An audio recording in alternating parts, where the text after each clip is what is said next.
এই সরকার আসার পর আমরা একের পর কাজ শুরু করেছি। আপনি যদি দেখেন ইনফ্রাস্ট্রাকচারে, আপনার আমবাসাতে আপনি ন্যাশনাল হাইওয়ে দেখলে বুঝবেন যে আগেও ন্যাশনাল হাইওয়ে হতো, এখনো ন্যাশনাল হাইওয়ে কাজ হচ্ছে। জম্পই হিলে ন্যাশনাল হাইওয়ে চলে যাচ্ছে।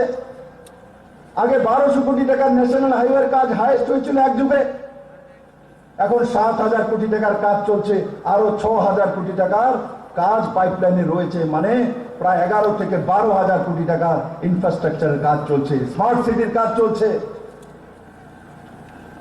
প্রত্যেকটি আরবান বডি আমবাসা সহ 1600 কোটি টাকা স্যাংশন হয়ে গেছে, 400-450 কোটি টাকা এসে গেছে। আমবাসাতেও 100 কোটি টাকার উপরে খরচা করা হবে সার্বিক বিকাশের জন্য। আর যারা কিছু জয়চাঁদ আছেন, ইয়াদ করুন, মুসলিম শাসকদেরকে পৃথ্বীরাজকে পরাজিত করার জন্য, মহারাজ পৃথ্বীরাজকে পরাজিত করার জন্য মুসলিম শাসককে ভারতে প্রবেশ কে করিয়েছিলেন? ঘরের শত্রু বিভীষণ জয়চাঁদ করিয়েছিলেন।